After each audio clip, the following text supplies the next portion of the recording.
Hey folks, welcome back. How are you guys doing today? Thanks for coming back here and joining me today on our chat for today, our real estate chat. So today I'd like to talk to you guys about what an exclusive listing is. Have you ever heard of it? Well, there's basically two different types of listings, well maybe three. So we have exclusive listings, which I'm going to show you a definition for, and then we have MLS or Realtor.ca listings, and then of course we have private sale listings. So, but today we're just going to talk about exclusive listings. So here is a definition. They say in an exclusive listing, only the one broker is specifically authorized to act as an exclusive agent of the seller. That's one definition. Here's another one, a little bit more deeper definition. It says entering into an exclusive listing agreement in choosing not to have different brokerages and agents try to sell your property. It makes selling the property simpler in that you refer all prospective buyers to just one brokerage and agent as it represents. So basically what I'm going to do is kind of explain that to you a little bit better. So and then I'm going to talk to you a little bit about some articles that were written that were actually quite well done, especially the first one here. So basically an exclusive listing means that you have just one brokerage represent you. So they list and sell your home. They do not put it on MLS or Realtor.ca. It is exclusively sold through their brokerages. Now, there are pros and cons to that, and you have to make up your decision as to whether or not that is best for you or not. So this one here, this was written by a realtor out in British Columbia. It's actually pretty well done. I'll make a link to it in the bottom here. So why do people list exclusively? What are the pros? Well, privacy. So basically, when you sell through an exclusive listing, through exclusive brokerage, only those agents in that office, or maybe even more specifically, that agent actually lists and sells your house for you. So not very many people will come through. They control the people who come through it. The other thing is sometimes they'll do an exclusive, basically a pre-MLS listing. So basically you list it for a week or two before it goes on to MLS. So they might be just kind of testing the waters just to see if they can get more money for it or not. So that's sort of what they talk about here, pre-marketing before MLS. And they might try to get a higher price, but I'm going to talk a little bit more about the cons with this, especially as we're moving in. This is now 2022, and the market has dramatically changed here in Ontario, Canada. So another good thing, some of the good things, there are a few actually when it comes to exclusive listings, but I would say only do it for a very short period of time if you're going to do it. So if you're doing a renovation, or you need very restricted access to the property, or even if you have tenants that may be a little more challenging to deal with, so you might want to do an exclusive listing so that the listing brokerage or listing realtor actually has to be present during any showings, just to kind of nurse it through that process. So what are some of the downsides to listing exclusively? Here she talks about your home won't be exposed to the maximum number of potential buyers. That is a really, really, really big one. So if you list exclusively, you may be missing out on an awful lot of buyers. Not just mostly to get the maximum amount of money, because you likely will get more money if you're exposed to more buyers, but there might be buyers out there that just aren't having any luck finding anything. And it might be a wonderful young couple or a wonderful folks, a family or something that are looking for just that type of house. And if you list it exclusively, they may have missed out. And I think we should all have equal opportunity to see the home and to purchase it. So, but I mean, again, it is that seller's home, so they do have control of who they sell to, because ultimately it's their home. So here's another thing to keep in mind. You won't know the true market value of your home. It could potentially get more money on MLS. Absolutely true, 100%. You likely will get more money listing on the MLS or Realtor.ca. That is statistically proven. Who comes out on top? So I guess the thing is when you do an exclusive listing, typically it is the listing agent who actually lists and sells the property. So they do benefit from it because they'll get paid for both ends. Now the caveat to that is as a seller, you want to make sure that your interests are represented. So, I mean, if the realtor is looking out for your best interests, maybe they should put it on MLS. Now, that's a discussion you need to have with them, because it depends on your circumstance and your situation. Because there are a lot of things when it is exclusive. Your property doesn't get listed, and the address and all that doesn't get listed on the internet on Realtor.ca. So as well as whenever the property sells, it doesn't get registered with the real estate boards in Ontario. So therefore, people don't see what it's sold for at that time. When it gets listed to the government sites like Geo Warehouse, then yes, then they'll see what it's sold for. But in the interim, most realtors and most people cannot see what it's sold for. So if you want to keep that information private, then that might be a way to go. But is it worth it to you? That's something you need to really think about.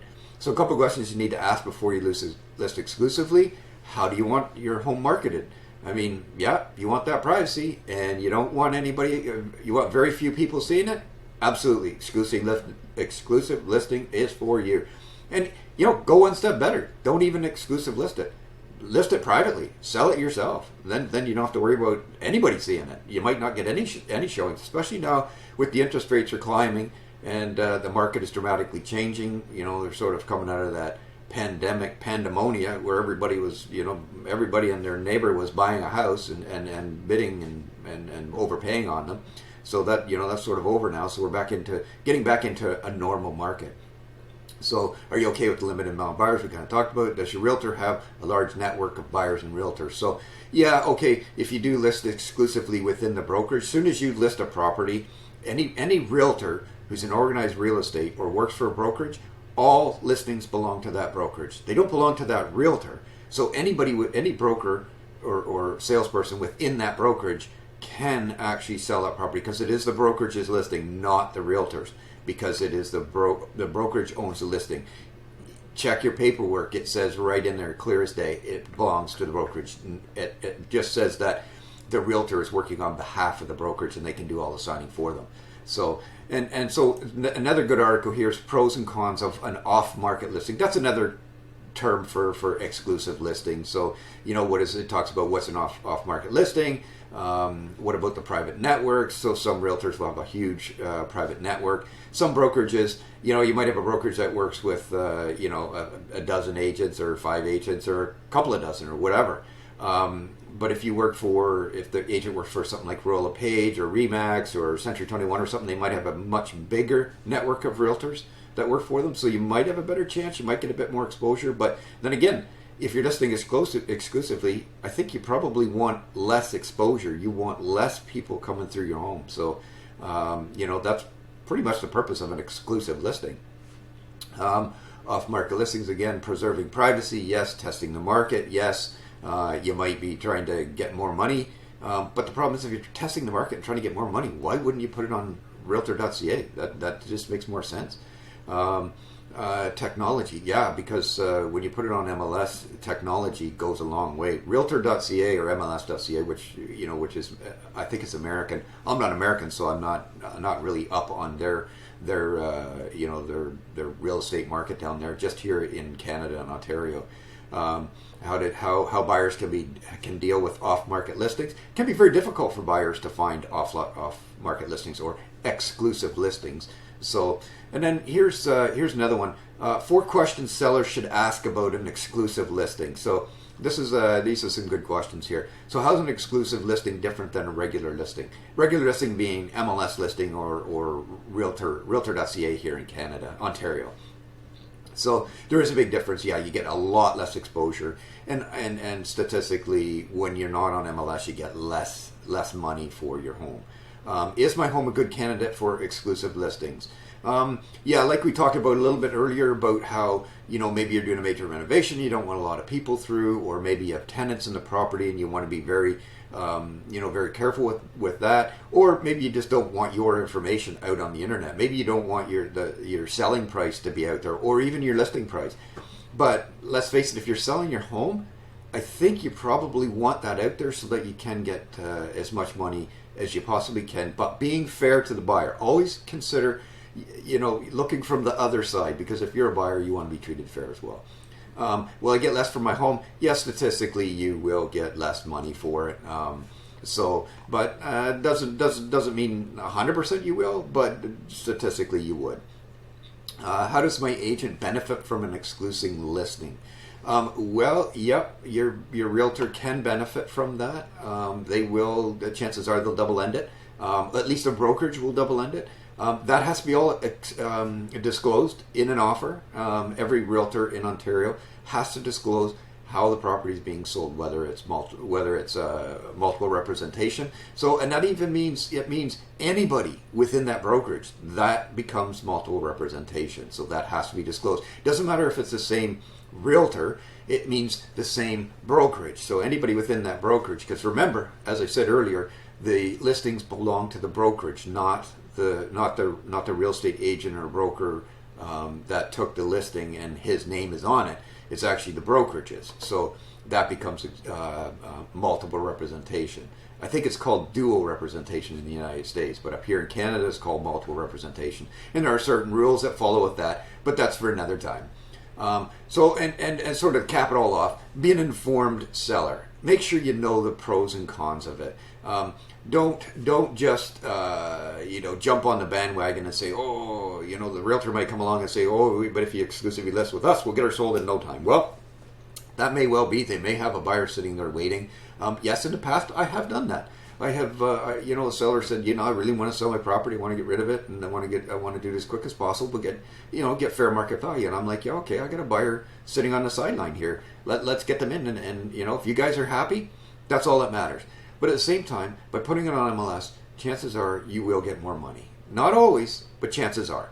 So, and you don't want to miss that. Like if you do put it on MLS or Realtor.ca, then yeah, you'll get a lot more exposure. And given that we're moving into a more of a buyer's market now, from a balance to a buyer's market, meaning that there are more homes for sale than there are buyers, and with the interest rates climbing, that really affects how much a person gets for a home and how long it takes to sell. We're seeing homes staying on the market a lot longer. Like a year ago in 2021, we were seeing things selling off flying off the market overnight and for way more money. Now, we're not. We're seeing properties staying on the market for months and we're not getting the full list price. And as the market and sellers come back down to reality of, sort of a 4 to 5% increase per year, rather than 10, 20, 30, 40, 50% increase over year for homes in value. It's even more important to get as much exposure as you possibly can to get just the right buyer for just the right amount of money. So there's a little bit of information. I hope it was helpful. I hope you're a little more informed the difference between an exclusive listing and a MLS or Realtor.ca listing, meaning it goes on the internet and your address gets exposed and then your selling price will be on the real estate boards. This is not out there for the general public to see. They have to actually contact a realtor who is part of an organized real estate, and they can actually tell you what a home sold for after you become a client. So that's for another topic. We'll talk the difference between clients and customers at a different point in time. But for today, it's just about the exclusive listing. So anyways, I hope that was helpful. Again, so I'm Joseph Talbot, real estate broker in the beautiful Southern Georgian Bay area. Great for retiring, great for four-season recreation down here. Lots of water activities, skiing and golfing and four-wheeling, you name it, we got it. It's an outdoor paradise. So anyways, until next time, I hope you have yourself a fantastic day. And if you got any questions, by all means, reach out, comment, subscribe below. There's that red button down there. Just give that a click there to subscribe and share it and tell everybody else all about this. And maybe you'll help them out as well. So, and any questions, like I said, give me a shout. I'm here for you. Until next time, take care and check out the links. I'll put the links to these articles at the end of this video. Thanks again. Have yourself a fantastic day.